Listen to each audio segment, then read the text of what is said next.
चलो ठीक है, तो हम लोगों ने यहाँ तक कर लिया। उसके बाद ये हमारे, अगर इसे हम क्रॉस चेक करना चाहें तो क्रॉस चेक कर सकते हैं। ये हमारा 3126 ही आ रहा है, 3126 ही हमारा CGST 3126 ही SGST आ रहा है, और एंटर करके एक्सेप्ट करा देंगे। ये एक्सेप्ट करा दें, डन। एक्सेप्ट कराने के बाद अब हमारा नेक्स्ट क्वेश्चन पढ़ते हैं हम यहाँ पर। तो ये 9 मार्क्स का था, 9 मार्क्स हमारे स्कोर हो चुके हैं इजीली। उसके बाद document 3, make necessary setting and pass the required entry, ठीक है ना। उसके बाद हमें हमें क्या करना है, डॉक्यूमेंट 3 को पास करना है, और उसमें नेसेसरी एंट्रीज सेटिंग भी है, तो इसके अलावा कुछ और भी होगा उसमें।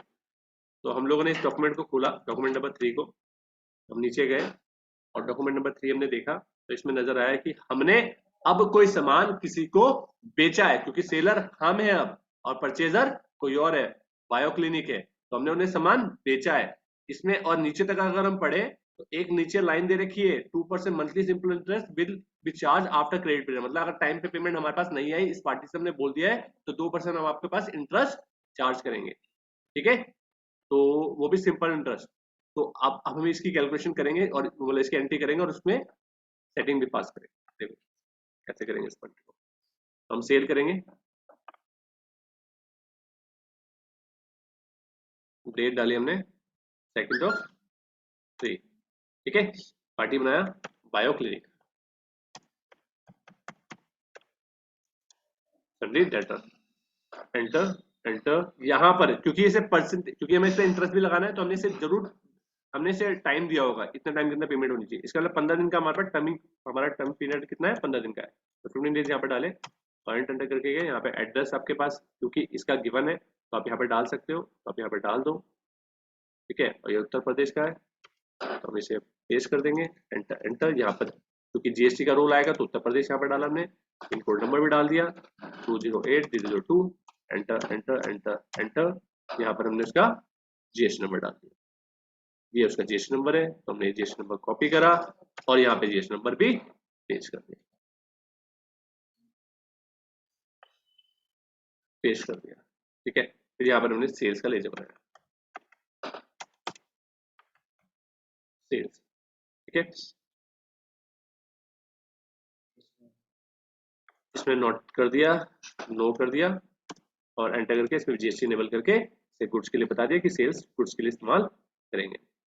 अब यहाँ पर क्या है, क्योंकि ये बाहर की इंटर स्टेट है, तो यहाँ पे अगर आप इसे ब्लैंक भी छोड़ दोगे तो कोई दिक्कत नहीं है, लेकिन अगर स्पेसिफाई कर दोगे कि भैया इसमें IGST ही लगे, क्योंकि ये बाहर की सेल है, तो हमने इसे IGST पे सेलेक्ट कर दिया, इंटर स्टेट सप्लाई कर दिया, हमने बता दिया। फिर उसके बाद हमारी गोदरेज रूम फ्रेशनर और निविया शावर जेल, ये 2 चीजें हमने इसे बेची है, हमने बनाया हुआ है क्या ये, हाँ, रूम फ्रेशनर ये बनाया हुआ हमने, ठीक है। अच्छा एक चीज और रहेगी इसमें बहुत इंपॉर्टेंट थी, जो कि हमने स्किप कर दी। क्या स्किप कर दी, इस पार्टी की हमारे को यहाँ पर ना पैरामीटर भी सेट करना था कि अगर इसने टाइम पे पेमेंट नहीं करी तो उसका इंटरेस्ट कटेगा। तो हम क्या करेंगे इसमें वो इसलिए छूट गया था क्योंकि वो फीचर मुझे दिखा नहीं, तो आपको यहाँ पर ये वो ऑप्शन इनेबल करना है पहले, ठीक है। तो आप इसमें F11 दबाओगे पहले, F11, F12 नहीं, F11, और F11 दबा करके ये ऑप्शन यस करो पहले सारे, ठीक है। तो आपके पास ये ऑप्शन आ जाएगा, इसे यस करो और एक्सेप्ट कराओ।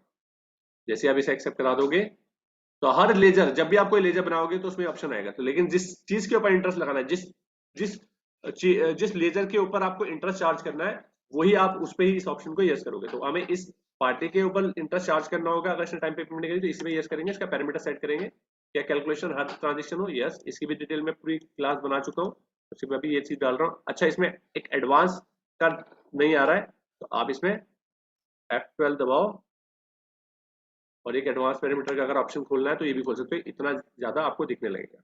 फिर आपने यहाँ पे डाला 2%, ठीक है ना, पर मंथ की ही कैलकुलेशन थी इसमें।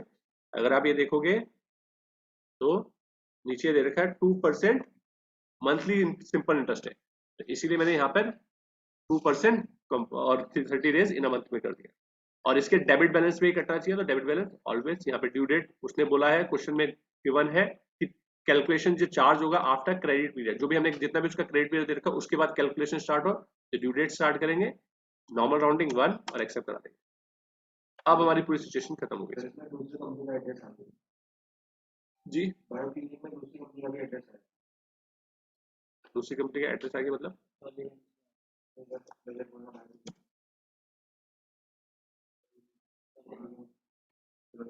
अच्छा ये किसी दूसरी कंपनी का एड्रेस आ गया क्या? अच्छा इसका आ गया था, कॉपी पेस्ट नहीं हुआ था क्या? ये तो है वो। स्वरूपनगर है ना वो, टॉलीगंज आ रहा है इसका। अच्छा अच्छा कॉपी नहीं हुआ होगा फिर, ठीक है कोई नहीं। एड्रेस में इतना कोई ज्यादा वो नहीं है, फिर भी मैं कॉपी कर देता हूँ, चलो ठीक है ठीक है। रुक जाओ एक मिनट, डिलीट कर देता हूँ इसे पहले, नहीं तो मेरी जान खा जाओगे। ठीक है कैसे गलत कर दिया आपने, दोनों कॉपी। ठीक है अब दोनों कॉपी हो रहे हैं ना, हम बस इतना डालते हैं कॉपी, ठीक है और कानपुर हम टाइप कर देते हैं, ठीक है जी। और कुछ गलती, चलो ये आ गया हमारा। उसका वैसे कोई रिलेटेड नहीं था। अब देखो यहाँ पर कभी भी कोई ऑल्ट्रेशन आप करते हो ना किस पे, लेजर पे, तो उससे इस पे असर नहीं पड़ेगा। तो ये याद रखना जब भी आप कोई ऑल्टर चेंज करोगे तो उसे यहाँ पे भी चेंज करना आपको मैन्युअली करना, ठीक है। एक्सेप्ट कराओगे, सेल करा हमने। अब इसमें गोदरेज रूम फ्रेशनर बेच रहे हैं हम, कितनी क्वांटिटी बेच रहे हैं 25, ठीक है किस रेट से 169। नींद तो नहीं आ रही किसी को, चाय बिस्कुट, चलो कोई बात नहीं। निविया हमने मंगाया ये, इसके बाद क्वांटिटी 30, इसके बाद 1555 और इसमें हमने सेंड करके एक्सेप्ट करा दिया और इसे एंटर करके इसमें आईजीएसटी लगेगा, IGST output GST duties and taxes, और यहाँ पर हमने जीएसटी सेलेक्ट करके आईजीएसटी सेलेक्ट करा और इसे एक्सेप्ट करा दिया, तो हमारा आईजीएसटी कैलकुलेट होकर आ जाएगा 1353.83। तो जो हम यहाँ पे चेक कर लें अगर, तो हमारा ये वाला वैल्यू भी इतना ही आएगा 7,15।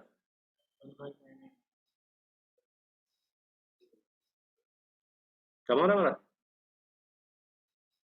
तो भाई हमने यहाँ पे बेचा इतने का, कितने का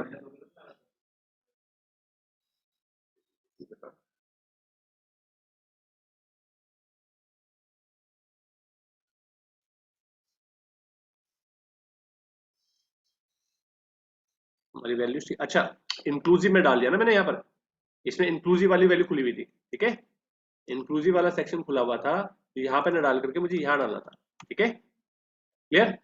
और इसे हटाना था, इंक्लूसिव वाला केस मैं आपको पढ़ा चुका हूँ पहले कि ये वाली मैंने ही डाल दिया था कि टैक्स इंक्लूड करके है 155, लेकिन मेरे को तो ये एक्सक्लूड मतलब 155 का जो कॉस्ट है वो जीएसटी इंक्लूड करे बिना है। अगर आप ये बोलते हो कि भाई 155 के अंदर ही जीएसटी वैल्यू भी इंक्लूडेड है, तब वहां पे डालोगे आप, ठीक है। तो अब वैल्यू ठीक होगी, ठीक है अब एकदम ठीक आ गई और इसे हम एक्सेप्ट करा देंगे, ठीक है। बिल कितने का बनाया हमारा, इतने कितने का बिल था ये, राउंड फिगर में देखो ये है 10473 का, और हमारा कितने का बन रहा है ये, तो इसमें हम राउंड ऑफ लगाएंगे, राउंड ऑफ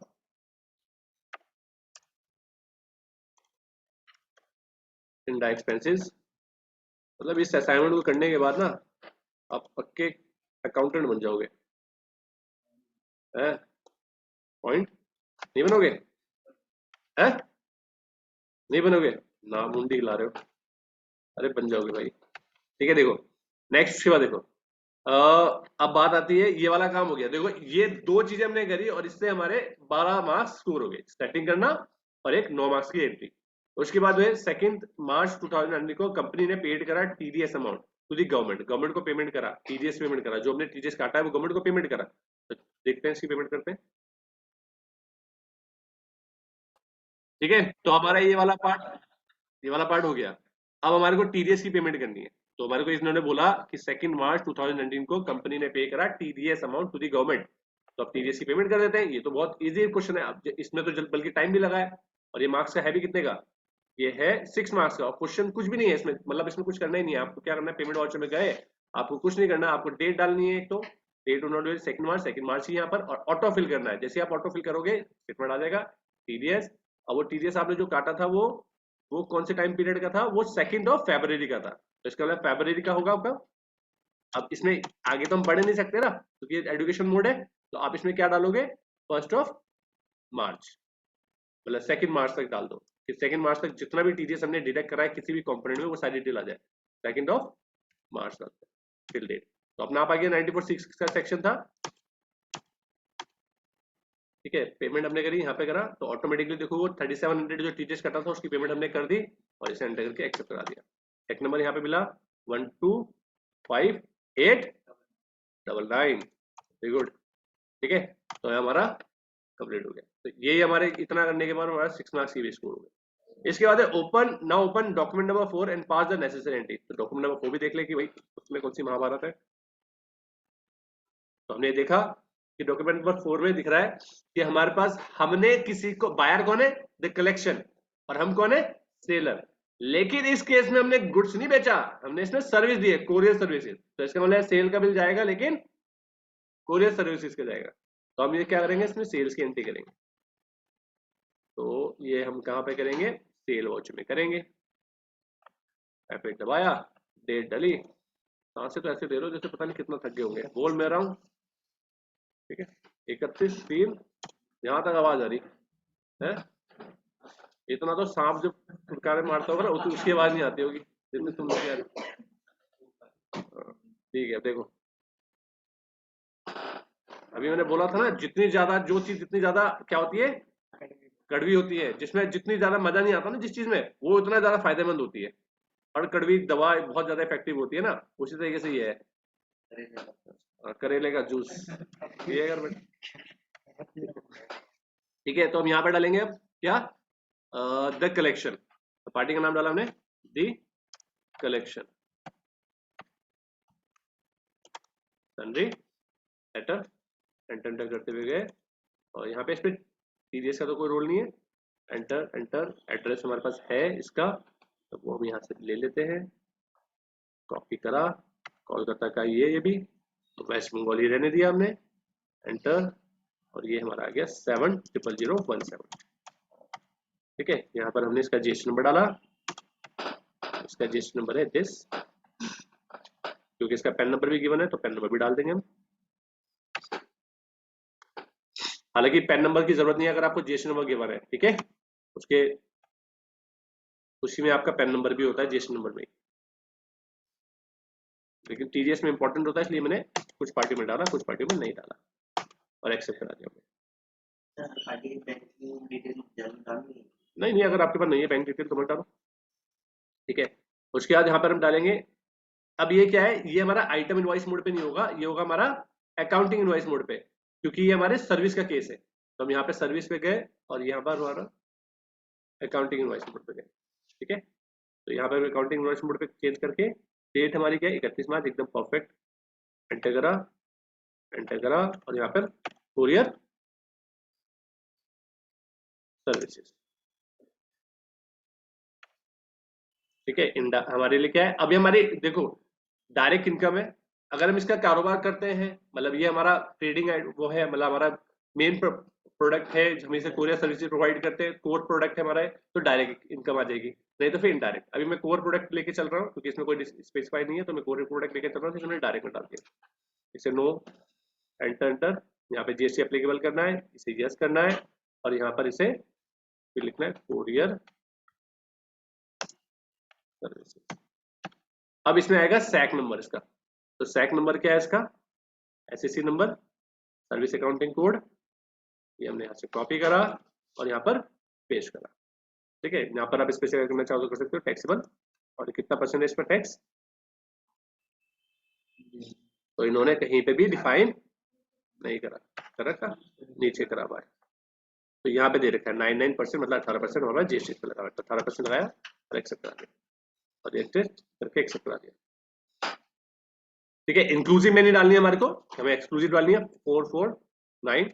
अगर इंक्लूसिव में डालनी होगी तो कौन सी वैल्यू डालनी होगी, कोई बता सकता है, मतलब क्या है, जैसे इसमें इन्होंने पूछा था पहले में इंक्लूसिव जीएसटी, तो फिर ये वाली वैल्यू डालनी पड़ेगी 5,29,820, तो ये ऑटोमेटिकली बता देगा एक्सक्लूसिव वैल्यू क्या होगी, लेकिन मुझे नहीं डालनी, तो मेरे पास ऑलरेडी गिवन है, वो जब गिवन ना हो ना इंक्लूसिव वैल्यू तब डालते हैं, एक्सक्लूसिव वैल्यू जब गिवन ना हो तो यहाँ पर मैं डाला जीएसटी लगेगा output GST duties and taxes GST central tax enter करा एक्सेप्ट, तो ये अपना आ गया आउटपुट जीएसटी।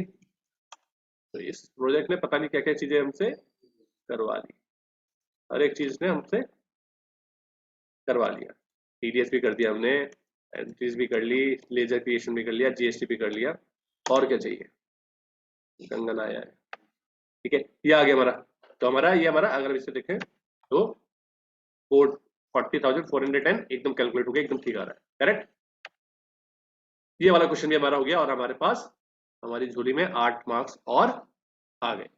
अब बात आती है, कंपनी ने 31/3/2019 को कंपनी ने चार्ज करा interest on outstanding bill amount to Bio Clinic as per the contract for delayed payment, pass the required entry so that the required interest amount will update automatically. मतलब हमारे को क्या करना है भाई, हमने चार्ज करा क्योंकि बायोटेक को हमने बोला था कुछ सामान बेचा था और उसे बोला था टाइम पे पेमेंट कर देना, और हमने उसे पेमेंट कब, उसे हमने बिल कब, उसका बिल कब आया था बायोटेक का, अगर हम इस ऊपर वाले डिवाइस से देखें तो बायोटेक को हमने जो सामान बेचा था वो बेचा था 2 तारीख को, है ना, लेकिन अभी तक पेमेंट नहीं आई, और आज तारीख क्या हो चुकी है 31 मार्च, तो पेमेंट अभी तक नहीं आई, 15 दिन का टाइम था, तो हमें उसका ड्यू करना पड़ेगा। तो ड्यू करने के लिए वो चाहते हैं कि ऑटोमेटिकली वो ड्यू अमाउंट आए, तो हम कैसे करेंगे उसके अमाउंट को ड्यू करने के लिए, हम टैली में जाएंगे, पहले हमें इसे डेबिट नोट भेजना पड़ेगा। क्या भेजना पड़ेगा,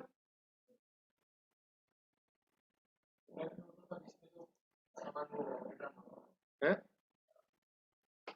नहीं, debit note basically, debit note purchase return के लिए नहीं होता, आप लोग ये समझते हो कि परचेज रिटर्न के लिए नहीं होता।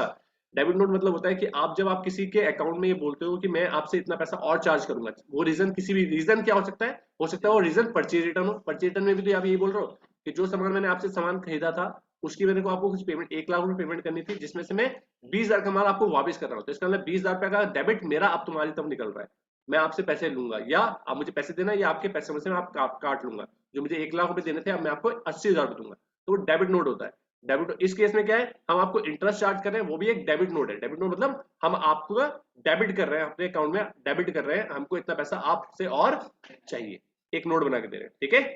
तो इसके लिए आप क्या करोगे, ऑल्टर करोगे पहले वाउचर टाइप उस डेबिट नोट को, क्योंकि सिंपल इंटरेस्ट का हमें चार्ज करना है तो हमें यहाँ पे ऑल्टरेशन करना पड़ेगा और इसमें एक डेबिट नोट की क्लास बनानी पड़ेगी जिससे वो ऑटोमेटिकली कैलकुलेट कर सके। तो यहाँ पर हमने सिंपल इंटरेस्ट का वैल्यू डाला, ठीक है, यस करा, और नीचे वाला ऑप्शन यस मत करना, नहीं तो कंपाउंड इंटरेस्ट की कैलकुलेशन हो जाएगी, उसके लिए एक्सेप्ट करा देंगे हम। अब यहाँ पर हम डेबिट नोट में एंट्री करेंगे, ये अगर ऑटोमेटिकली कैलकुलेट कर देता है तो इसका मतलब सब कुछ ठीक है, नहीं तो फिर हम उसमें देखेंगे क्या एरर है। डेबिट नोट गए, डेबिट नोट हमारा 10 दबाया हमने और ये डेबिट नोट के सिंपल इंटरेस्ट में गए। डेट बहुत इंपॉर्टेंट रोल प्ले करेगी इसमें, अगर आपने सेल की एंट्री जो है वो गलत डेट पे डाली हुई है और जो अब एंट्री कर रहे हो वो गलत डेट पे है, तो आपका कैलकुलेशन गलत उठकर आएगा, ठीक है ना। 31 मार्च ही आपको यहाँ पर लिखना है, 31 मार्च ही है। अब इसमें डेबिट नोट मुझे डालना है, तो मैं जैसे ही बायोटेक क्लिक करूंगा तो मेरे पास इंटरेस्ट की वैल्यू अपना आ गई 105 रुपए, हो गया ना भाई। 17 तारीख से कैलकुलेशन स्टार्ट हो गया ना, 2 तारीख का बिल था, 17 तारीख से 16 तारीख तक ड्यू डेट हो गई, 17 तारीख से कैलकुलेट करा, 15 दिन हो गए, 10,000 इतने अमाउंट था, उसके ऊपर 105 रुपए का इंटरेस्ट आ गया, तो अपना वैल्यू आ गई ना ऑटोमेटिकली। तो वही हमारा क्वेश्चन भी बोल रहा था, ये हमारी वैल्यू आ गई और इतना हमने यहाँ पर अगेंस्ट आएगा, ये इस बिल के अगेंस्ट हम ये ड्यू कर रहे हैं, इस बिल के अगेंस्ट ड्यू कर रहे हैं, और ये हमने क्या करा, इंटरेस्ट ऑन डेटर्स। कहाँ चलेगा ये, हमारे लिए क्या है, हमारी तो इनडायरेक्ट इनकम हो गई है, ठीक है, जीएसटी का कोई रोल नहीं है इसमें, तो नॉट एप्लीकेबल, एक्सपेंस कर दिया, सॉरी भाई, ठीक है, ठीक है, एक्सेप्ट कराया और जिस नो करा इसे और एक्सेप्ट करा दिया, ठीक है, एक्सेप्ट करा दिया और ये हमारा इस तरीके से हो गया, बहुत ही बढ़िया। तो ये भी हमारा क्वेश्चन हो गया, कोई दिक्कत ही नहीं है, 7 मार्क्स हमारे ये आ गए। Bio clinic clear the entire due amount with interest, with interest के साथ हमें पूरा पैसा मिल गया। अगर हमें बायोटेक का लेजर देखना है कितना पैसा निकल रहा है उसका, तो डिस्प्ले में चल जाओ, अकाउंट बुक में चल जाओ, लेजर में चले जाओ और बायोटेक का लेजर खोल के देख लो, तो हमारे को ओहो, आयो ये रहा। ठीक है, हमने इस पे क्लिक करा तो हमें दिख रहा है कि 10,578 हमारा इसका ड्यू निकल गया। टोटल पैसा निकलना है तो यहीं से भी एंट्री कर सकते हो आप, ऑल्ट आई करके। पेमेंट रिसीव हुई है F6, ठीक है ना। डेट कौन सी है, 31 मार्च। तो हमने यहाँ पे ये सिंगल एंट्री मोड पे है, मेरे को डबल एंट्री मोड चेंज करते हैं हम लोग, हम डेबिट और क्रेडिट का रूल से ही पढ़ेंगे तो वही ज्यादा बेहतर है। वो तो मैंने एडवांस पेमेंट के लिए ऑन किया था। बायोटेक यहाँ पे करा, वैल्यू यहाँ पे दिख भी रहा है नीचे, यहाँ पे इसका क्रेडिट डेबिट बैलेंस, तो मैंने पूरा पैसा ऑलरेडी रिसीव हो गया हमारे को अगेंस्ट दिस बिल, और हमने यहाँ पे डेबिट कर दिया। चेक के थ्रू आया, चेक के थ्रू आया, पीएनबी का चेक मिला, तो पीएनबी का लेजर मत बना देना, ठीक है। हमें पीएनबी के लेजर से कोई मतलब नहीं है, हम अपने बैंक में डालेंगे, उसके बैंक में डालेंगे पैसा, ठीक है। तो आप खुद रहे हो, पैसे किसी और के अकाउंट में डाल रहे हैं 956412 और इसे एक्सेप्ट करा के यहाँ हम डिटेल डालेंगे पीएनबी, जिससे कि कल को अगर कोई भी बात होती है तो हम बता सके कि आपने पीएनबी का बैंक दिया था, सिर्फ रिकॉर्ड के लिए यहाँ पर हमने फीड कर दिया। ये वाला पार्ट करने के बाद भी हमारा क्वेश्चन हो गया फोर्थ, 4 मार्क्स हमारे ये आ गए। उसके बाद बोल रहा है कंपनी ने परचेज करी मशीनरी 1,30,30,000 की with 12% GST from Modern Machinery, जिसका जीएसटी नंबर ये है, डीलर वेस्ट बंगाल का, on the same date the paid 85,000 for bill amount as full and final settlement through this कहते हैं। मतलब 1,30,000 की बात हमने बिल आया, लेकिन मशीन खरीदी 1,30,000 की, बिल 1,30,000 का था, लेकिन पेमेंट हमने कितनी करी 85,000 और हिसाब क्लियर हो गया। मतलब फुल एंड फाइनल पेमेंट का मतलब होता है अब कुछ पैसा देना नहीं है, तो इसका बाकी पैसा क्या हो गया, डिस्काउंट हो गया, तो वो हमारा यहाँ पर क्लियर करेगा। तो इसकी 2 एंट्री डालनी पड़ेगी, एक मशीनरी परचेज करने की। अब ये हमारा क्या है, कैपिटल गुड्स है, तो इसकी एंट्री हमें क्या करनी चाहिए, जनरल वाउचर में, ठीक है ना। अगर आप चाहो तो परचेज वाउचर में भी कर सकते हो, लेकिन बस उस लेजर से इफेक्ट करेगा, लेकिन आप परचेज वाउचर में ना करके आप कहाँ करो, जनरल है। परचेज और वाउचर में करने की वजह आप सिर्फ और सिर्फ ये हो सकती है कि उसमें कैलकुलेट जीएसटी अपना आप होकर आ जाएगा, और अगर आप जनरल वाउचर में करते हो तो उसमें कैलकुलेट जीएसटी वैल्यू अपना उड़ के कैलकुलेट करके नहीं आएगी, फिर आपको मैनुअली डालनी पड़ेगी। क्लियर है। तो मैं परचेज वाउचर में एंट्री कर रहा हूँ जिससे कि जीएसटी अपने आप से कैलकुलेट होकर आ गया। अगर आप जनरल वाउचर में करते हो तो भी गलत नहीं है, करेक्ट है। मेरी बात समझ में आ रही है, ठीक है ना। अगर अगर ये मैं इसलिए कर रहा हूँ क्योंकि मेरे पास बिल प्रेजेंट अभी पास नहीं है, क्योंकि अगर मेरे पास बिल होता तो मैं क्या होता, कैलकुलेशन में ना फंसता, करेक्ट है ना। मुझे अपना भी जीएसटी की वैल्यू अपना आप क्लियर कर ले, अपना करके मैं परचेज वाउचर में कर लेता हूँ। और अकाउंटिंग इनवॉइस मोड पे करोगे क्योंकि वो हमारा स्टॉक नहीं है, ठीक है। डेट डालोगे इसमें 31/3 में हमने खरीदा, इनवॉइस नंबर कुछ गिवन है नहीं गिवन है, तो हम यहाँ पे गए, परचेज करा हमने किससे, मॉडर्न मशीनरी से, तो हमने यहाँ पे ऑल्ट सी करके बनाया मॉडर्न, मॉडर्न ठीक है। हमारा सन्ड्री क्रेडिटर हो गया, कोलकाता का ये है भी, तो इसलिए वेस्ट बंगाल ही डाला, रेगुलर है, जीएसटी नंबर यहाँ पे हमें गिवन है इसका, ये है हमारा इसका जीएसटी नंबर, इसे कॉपी करा हमने और यहाँ पे पेस्ट कर दिया। और कुछ डालने की मैंडेटरी फील्ड्स तो होती नहीं है, 2 फील्ड होती है बस आपकी मैंडेटरी, एक जीएसटी नंबर, पैन नंबर, और एक आपका स्टेट जिस जगह का हुआ है एड्रेस में, एड्रेस पे भी स्टेट, क्योंकि उसके बेस पे जीएसटी उठाएगा। अब यहाँ पे हमने मशीनरी बनाई, मशीनरी ये हमारी फिक्स एसेट है, तो इसलिए परचेज में कोई हिट नहीं होगा। परचेज वाउचर में करने के बावजूद भी हमारा परचेज कुछ हिट नहीं होगा, क्योंकि लेजर तो मैंने क्या बनाया है, फिक्स एसेट में डाला है, तो हमारी हमारी क्या होगी, एसेट ही हिट होगी। तो इसमें जीएसटी एप्लीकेबल करा, इसे यस करा, हमने यहाँ पे मशीनरी लिखा, ठीक है। अभी इसका अच्छा नंबर मुझे नहीं पता, मैंने नहीं डाला, डालना चाहो तो डाल सकते हो अभी एज्यूम करने के लिए कुछ भी, और ये मैंने बता दिया मेरी परचेज टैक्सेबल, अगर आपको डिफाइन करना है तो कैपिटल गुड्स है ये, और यहाँ पे बताया कितना जीएसटी है इस पे 12%, ठीक है, और एक्सेप्ट करा दिया, ठीक है। ये हमारा गुड्स है और एक्सेप्ट करा दिया, ठीक है। अब इंक्लूसिव वाली वैल्यू तो नहीं है ये तो उन्होंने बोला 1,30,000 विद 12% जीएसटी, विद 12% जीएसटी, तो इंक्लूसिव वैल्यू नहीं है ये, हम इसमें डालेंगे 1,30,000, ठीक है। और यहाँ पर हमारा क्या वैल्यू आ गई, अब हमारा इनपुट सीजीएसटी हिट होगा और इनपुट एसजीएसटी हिट होगा, ये हमने एंट्री कर ली 1,45,600। इसके बाद हमने इसे पेमेंट भी करी, तो पेमेंट वाउचर में जाएंगे, पेमेंट वाउचर में कर लेंगे एंट्री सेम डेट पे, ऑन सेम डेट बोल रहे थे, यस, तो हम लोगों ने इसे मॉडर्न मशीनरी को पेमेंट भी कर दी। ठीक है, बस ये हमारा आ गया 85%। अब इसका 85% देखो, कैलकुलेशन करने के लिए कैलकुलेटर की जरूरत नहीं है, टैली में कैलकुलेटर अपना होता है।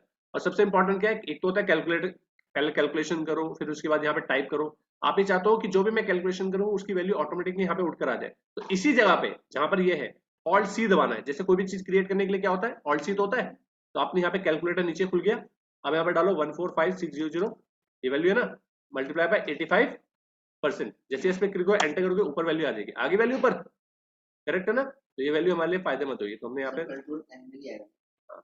अच्छा एक चीज सॉरी, मैंने क्या करा यहाँ पे वैल्यू तो पूरी डलेगी, एंट्री गलत कर रहा था मैं, मॉडर्न, ठीक है, हमने यहाँ पे गए मॉडर्न मशीनरी पे, यहाँ तो पूरा आएगा, पूरा हिसाब क्लियर हो गया ना इसका, एंटर करा, नो, और हमारे बैंक से पैसा जो गया है वो जाएगा वहां पर वो, तो ये 1 2, अब तो मैं टाइप कर लेता हूँ क्योंकि नीचे वैल्यू मुझे दिख रही है। ठीक है, यहाँ पे गए, चेक नंबर हमने यहाँ से उठा लिया 1259900, शुक्रिया। ठीक है, और इसके बाद फिर डिस्काउंट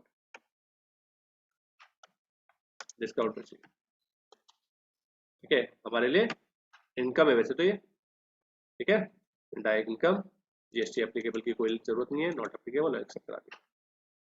तो ये हमारा 21,000 का डिस्काउंट मिला और एक्सेप्ट करा दिया, यहाँ पे जाके हमारा पूरा पार्ट कंप्लीट होता है। उसके बाद लास्ट एक छोटा सा क्वेश्चन है 6 मार्क्स का, जो कि अगर आप कर लेते हो तो बहुत बेहतर है, क्योंकि ये तो फ्री के मार्क्स है। तो मेरा कहना है अगर कोई भी चीज क्वेश्चन आपका ऊपर छूट जाता है और आपका टाइमिंग खत्म हो रहा है, तो आप ये वाला क्वेश्चन जरूर करो, क्योंकि इसके 6 मार्क्स है ही है। और ये इजी क्या है, आपको सिर्फ बैलेंस शीट एक्सपोर्ट करनी है, export the balance sheet in JPG format inside and keep it in the folder, मतलब उस फोल्डर में रखना है जिस फोल्डर में आपका सारा का सारा डेटा है, तो आप उसको जेपीजी फॉर्मेट में कन्वर्ट कर सकते हो। तो क्या करने में दिक्कत आ रही है, बेसिक बैलेंस शीट खुल जाओ और बैलेंस शीट में जा करके और यहाँ पे जा करके इसे एक्सट्रैक्ट कर लो, और इसे एक्सट्रैक्ट करके फिर इसे एक्सपोर्ट कर दो। यहाँ से एक्सपोर्ट पे गए, करंट डॉक्यूमेंट, यहाँ पर आपको पहले कॉन्फ़िगरेशन करनी है इसकी, कॉन्फ़िगरेशन में जा करके इसका फॉर्मेट क्या करना है, बदलना है, जेपीजी करना है। जेपीजी करने के बाद इसकी लोकेशन बदलनी है कि किस जगह पे आपको भेजना है। तो बहुत ईजी हो गया। अब तो पहली में आपको मान लीजिए इसमें रखना है, आपको एंटर करा और कंट्रोल लेकर के एक्सेप्ट करा, सेंड कर दिया। जैसे आप सेंड करोगे उस फोल्डर के अंदर वो फाइल चली जाएगी जिस फोल्डर में आपको वो रखना है, और फिर वो अपलोड करना है। इतना काम करोगे आपका पेपर पूरा का पूरा सॉल्व हो जाएगा। समस्या दुविधा नहीं है, बहुत ही बढ़िया। ठीक है, तो ये आपका पूरा पूरा क्वेश्चन पेपर हमारा सॉल्व हो गया। Thank you. ठीक है, बहुत बहुत शुक्रिया आपका।